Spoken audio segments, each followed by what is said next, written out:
ராசிக்காரங்களுக்கு ஜூன் மாதம் பார்த்தோம்னா நம்ம எவ்ரி மந்த் வந்து கோச்சாரத்தை பார்க்குறப்போ இந்த ஜூன் மாதத்தில் பிளானட்டரி டிரான்சிட்ஸ் அதிகமாக சூரியன் புதன் அப்புறம் வந்து ஆல்ரெடி செவ்வாய் டிரான்சிட் ஆகிருக்கிறது இதெல்லாம் வந்து கன்சிஸ்டண்ட்டாக இருக்கிறது மட்டும் இல்லாமல் சனியினுடைய மாற்றம் வந்து ஒரு மிகப்பெரிய ஒரு மாற்றமாக மிதுன ராசிக்காரங்களுக்கு இருக்கும். இவ்வளோ நாள் வந்து சனி வந்து 7ஆம் இடத்துல இருக்கிற சனி, ஜென்ரலாக 7ஆம் இடத்துல இருக்கிற சனி வந்து கண்டக சனி அப்படின்ற ஒரு ஜென்ரல் எல்லோரும் வந்து ஒரு பயப்படுறது உண்டு.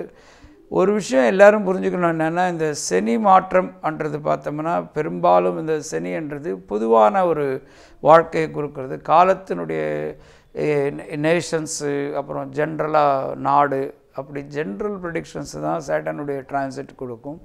ஏன்னா 2.5 வருஷம் ஒரு பிளேஸில் இருக்கிறப்போ அது தனிப்பட்ட மனிதர்களுக்கு உண்டான இண்டிகேஷன்ஸ் கொஞ்சம் குறைவாகவே இருக்கும்.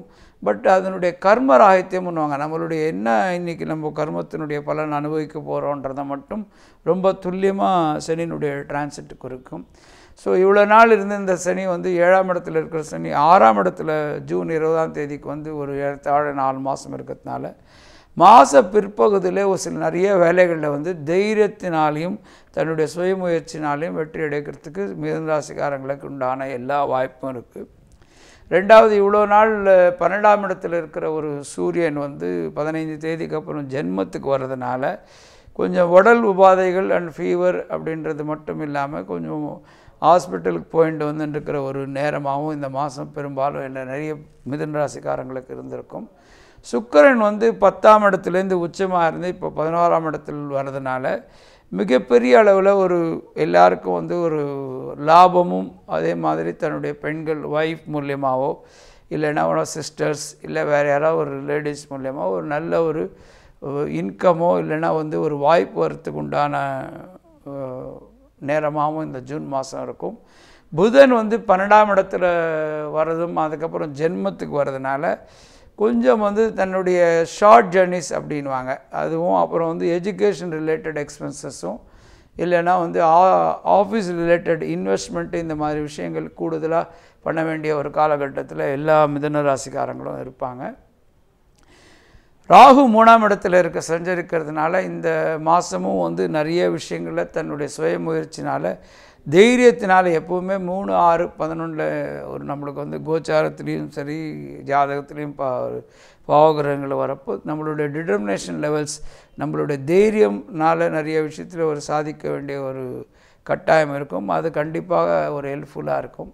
இந்த 4ல் இருக்கிற குரு வந்து 12ல் இருக்கிற கிரகங்களை வந்து மிதுன ராசிக்கு பார்க்குறதும், அதே நேரத்தில் 10ஆம் இடத்துல இருக்கிற கிரகங்கள் பார்க்குறதும் வந்து 8ஆம் இடத்துலையும் பார்க்குறதுனால இந்த எக்ஸ்பெண்டிச்சர் அந்த விஷயம்லாம் வந்து ஒரு இன்வெஸ்ட்மெண்ட்டாகவும் ஒரு நல்ல ஒரு விஷயத்துக்கு போகிறதாகவே இருக்குமே தவிர ஒரு கவலைப்படக்கூடிய விஷயமா இருக்காது.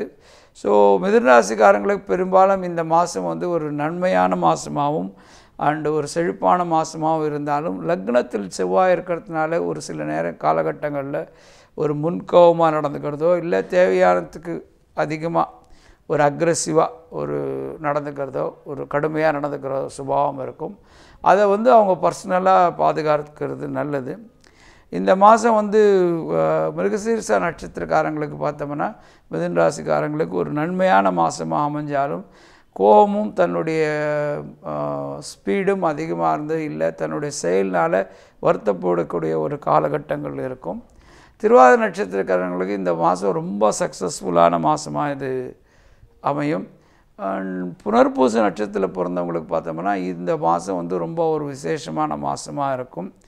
ஸோ இந்த மீதி நம்ம சொல்கிற இந்த மாதிரி ஒரு ஜென்ரலாக எக்ஸ்பெண்டிச்சர் ஹெவியாக இருக்கிறது, அப்புறம் வந்து தன்னுடைய நடத்தையில் அதிக கோபம் வருது, இந்த மாதிரி விஷயங்களில் வந்து கண்ட்ரோல் பண்ணுறதுக்கு எல்லா மிதுன ராசிக்காரங்களும் நமக்கு அருகாமையில் இருக்கிற ஒரு பசுக்கு வந்து ஃபீட் பண்ணுறதோ இல்லை அதுக்கு வந்து முகோசாலைக்கு ஏதாவது ஒரு டொனேஷன் பண்ணுறதோ அருகாமையில் இருக்கிற ஒரு சிவன் கோயிலுக்கு போயிட்டு வந்துருந்தால் நல்லது.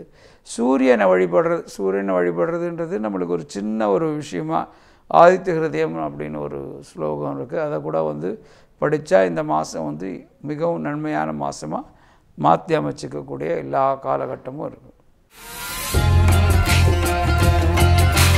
இந்த நிகழ்ச்சியை உங்களுக்கு பிடிச்சிருந்தால் கண்டிப்பாக லைக் பண்ணுங்கள், ஷேர் பண்ணுங்கள், கமெண்ட் பண்ணுங்கள்.